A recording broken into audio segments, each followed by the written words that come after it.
Welcome back to Inclusive Bites. I'm DJ with Inclusiveology, an educational program designed to support your school community with 9 essential elements of meaningful inclusion, because inclusion doesn't work unless we have all the pieces. So in the special education world, we talk so often about presuming competence. So what does that mean? It really means that we consider the great potential in all people, regardless of their learning difference, their learning style, or their disability. We presume that they're capable of doing anything.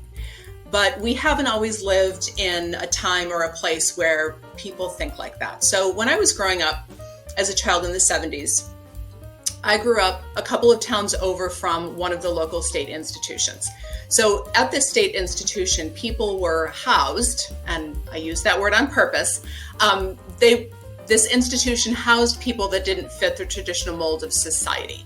So back then, children and adults that had behavioral issues, adults and children with varying different disability types, other adults and children that were determined to just be unfit or unteachable or dysfunctional in any way. And of course, I would never use that kind of terminology, but for the purpose of this story, I feel like I need to, because it helps paint a picture. So this state institution was actually called a state school.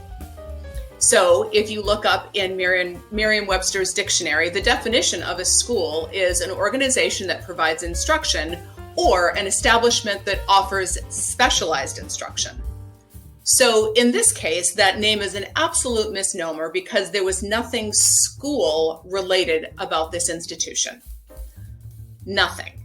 So the conditions at this institution were absolutely deplorable. There was inhumane treatment, including multiple forms of abuse, filthy bedding, subpar food and nutrition. And when you look at the illustrations and the photos, the videos, the documentaries, it's literally hellish. It's horrible, horrible to look at.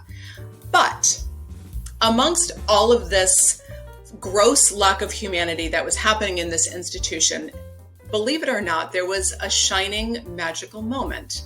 And so Ruth's story is one of them. And this is a story that has resonated with me since I read her story back in 1989. So Ruth was a little girl that was brought to the institution by her parents. When she was a child, she spent the early part of her life there in the institution. She had cerebral palsy. She could not walk, she could not talk, she could not feed herself. And so she needed the support of staff at the institution in order to be able to take care of her.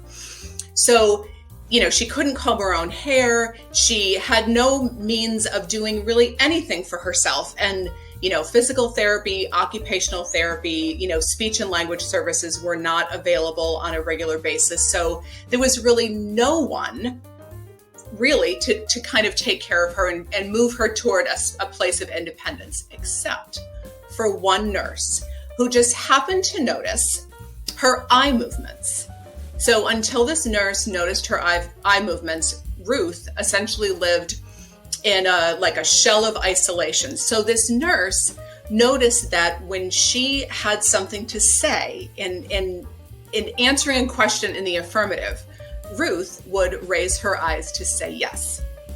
And that's exactly what she was doing. So through the support of this nurse, Ruth was kind of able to begin communicating with the outside world. She initially used her eyes, and then she began to express her basic wants and needs, and eventually, engage in some simple conversations with people. And so for the first time in her life, she was able to express herself. So it really took this nurse paying attention and presuming that what Ruth was doing with her eyes, which essentially was the only working part of her body, that she was actually trying to communicate something. So unfortunately, she continued to live a good part of her life at this institution, but she had this desire to communicate. And so she did, she was able to transition from eye movements to pictures to ultimately more advanced forms of assistive technology in order to start sharing much more than just her basic wants and needs, but she was able to share her emotions. So she left the institution when she was 38 years old in 1989. And she wrote a memoir, and her memoir is called I Raise My Eyes to Say Yes. Her name is Ruth Sinkowitz Mercer.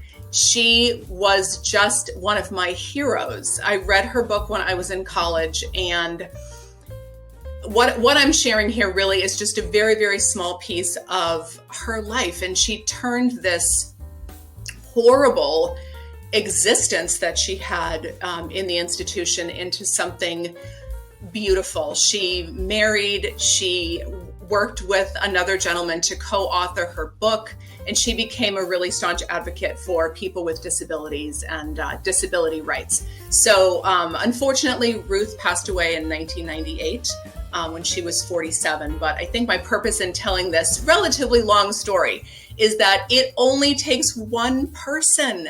It took one person to notice that she had something to say.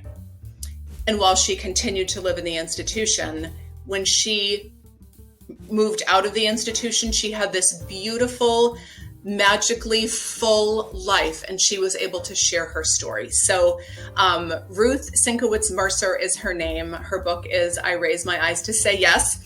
You can find out more information about her. I actually have some links on my website in one of my blogs. It's www.inclusiveology.com, and just go to my blog page and you can find out more about her, how to find her book, and really dig a little bit deeper into her story. It's incredibly inspiring and beautiful. So the only thing I want to leave you with is imagine if we all presumed competence. It only took one person. It's pretty awesome.